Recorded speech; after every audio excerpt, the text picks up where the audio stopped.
Let's talk about incontinence. Sorry, this isn't about sex. It's a little bit about prolapses, but mainly about incontinence. It's a subject of shame or feelings of shame it evokes in many people who have incontinence issues, i.e., there's a surge of people who struggle to hold in the urine and they might wet themselves in the day, at night, and I have a mixture of stress and urge incontinence. So for me, I used to have bad incontinence when I had a bad eating disorder, something that people don't talk about. But then once I'd start to recover from the depths of the eating disorder, it used to ruin my life on a night. Up until my early 20s, I could not sleep without wetting the bed. And then it went away, but then I had kids. And then because I had got a prolapse from a long labour and pushing too much, and it's irreversible. I had really strong pelvic floor from all the belly dancing and the fitness, and there's no exercises that will actually help other than surgery now. But the main issue I've had is, whilst I'm busy every day, some days I actually get scared to leave the house for too long. One, lockdown hasn't helped in the sense that my social anxiety is even worse because I really like just being at home and talking to you on here than like seeing people in real life. But at the same time, I'm about to go on the school run. I've just come back from the hospital. I went to see a specialist about my pelvic floor, gynecologist, about my pelvic floor, because I've got a prolapsed bladder at the front and back from birth. And actually, I ended up, I didn't realise how emotional it made me, because normally I don't really talk about it. And I do sometimes privately, or, well, I'm quite loud, but I don't talk a lot about it.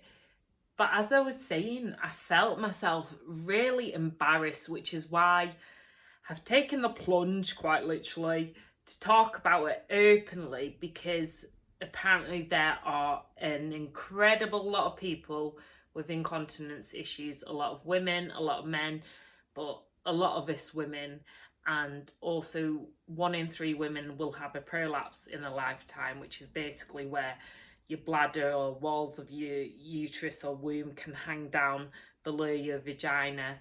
It can come with age. I'm really young to have it, really bad. And I'm always like the youngest in the clinic. But I'm now planning my little school run because I've got to pick one up and then wait and then get the other. And because there's not access to the toilet, I'm planning that, and I actually feel a little bit emotional because you actually get scared, like, what if I wet myself in the school playground? And even down to some of my work, if I have meetings and they're over an hour, I start to panic if I can't see a toilet. I've started to go almost like every half hour. They've had a look today, and I've also got an overactive bladder, just to add on. So I'm going to take medication for that now. But whatever it is, whatever the kind of the tagline, to be honest, it's important, I think, to talk about incontinence because we find it so embarrassing. And even on a low level of women who I exercise with and dance with, a lot of us all need our pads in our pants for when we're jumping around, or even dancing, sometimes even walking. We all know what it's like to like wee yourself a little bit when you laugh too much. But imagine that all the time, and every half hour if you don't go. And apparently normally it's like every 4 hours you should be urinating. not every half hour, or if I let my body do it, I think I'd just sit on the toilet all day. I'd just exercise, sit, be on my laptop on the toilet. And it's a really, really tricky one to talk about because people find it really embarrassing and cringy, but so many people do experience it, and that's why it's worth getting help. The nurse at the clinic was saying that she gets so many women, not into their 80s or 90s, go and see her, and about the prolapse or the incontinence, and it's literally by that point ruining their life. They've got all sorts of sores, they've not been checked, and then they're still excruciatingly embarrassed. And honestly, we went in-depth conversation with the whole of me down there, and I felt myself crying and embarrassed, and I'm a pretty open person, so imagine being someone who's less open, not as aware of their whole health, not as kind of confident and secure to an extent in themselves, trying to share that. So that's why I've chosen to share it, because I think it's really important. You can go to a GP, make sure you get to see a specialist, because honestly, you need specialists, not just people going, oh, well, do you know, when it gets this bad, oh, well, you just need to like do some more exercises, squeeze and hold, squeeze and hold. You need to speak. I'm not saying that sometimes that is the thing, but you need to see a specialist, especially when it plays such a big role in your life. I think too often we just pass stuff off, oh, it's just a woman's issue, it's just this, it's just that. And actually, no, it's vitally important. It's an integral part of health, but also your mind as well, your confidence, your self-esteem, your work, your family situation, where you go. There are so many different implications. I know people can have it the other way around. I can't remember, like a stool incontinence, I can't remember the proper term. And some of it can be stress, and that can be harder, she said, to deal with, because it's like, obviously you've got to deal with the stress triggers as well as then your kind of reaction to that. But then with me, because it's urge as well, and that can be from the overactive bladder, or the fact that I've got this fabulous prolapse, which is held with a pessary for the time being, but that's just a kind of temporary measure. So basically, go and get that help. Don't be embarrassed, because you're not alone. There's plenty of people who will be experiencing it. It's nothing to be ashamed of, but the impact it can have on your life can be profound, and especially for people who don't talk about it. Doing that with my hands, that's probably like the size of my prolapse, to be honest. Don't talk about it and feel ashamed. It's not gross, it's just his body reacting either to mental health or physical health issues. So it's so vital, just like we are open about fitness and we're becoming more open about mental health. Let's talk about things that are uncomfortable, like incontinence, like prolapses. There is nothing to be embarrassed about.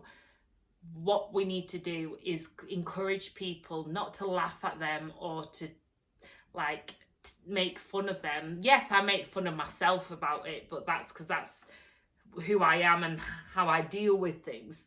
But I would never, whenever women disclose to me about it, I would never make fun. I never think anything other than like, wow, I'm so proud of you for sharing that, because I know there's so much stigma in your mind about it. And it's really powerful to be able to share things, but also to get the right support, because I've been told it all, every single old wives' tale, to like people going, no, don't do that, don't do that. And I'm like, I'm pretty aware now of my body, and I'm lucky to have got to a point. Granted, I'm unlucky in the sense that I'm only 32 and have a really severe prolapse, and dealing with the incontinence side of things again. but it is better than it was. I do have the support in place now, and honestly, after I'd cried out to her, she checked me over again. I've been seeing numbers of specialists over the years, and actually sorted me out a different size pessary, gave me a kind of pathway. So they've always taken me really slowly, gradually, and then I've obviously got my options with surgery and whatnot. But just having that after actually felt really, really good. And whilst it's quite an emotive thing, because I don't know, it just is. It's your body, it's your life. You feel like, who can I just say, like when I feel like I need to go to the toilet, I need to go, because I literally will wet myself. Like, if I don't go even from here to my downstairs loo, the number of times I have wet myself on the way, and I mean full on wet myself. And I can laugh about it now, but you do get to a point, it can knock your confidence, and that's why it's good to get the support and talk about it, because then you can build it back up and you realise it is just another bodily function. It is just another thing. Some people sweat too much. I used to have that. Similar, actually, though, when I used to sweat too much, they were going to put Botox in my arm. I grew out of it, but the same with bladder, overactive bladder as well. You can get Botox apparently as well to relax it. But everything that's obviously at a later stage, you have to go through this gradual pathway to check first what can work without that. So it's just really important to seek that support. Sending you so much peace, love, and shimmies. And I better do the school run now, so it's time to go to the toilet for sure, and probably sit on there for about 5 nervous minutes.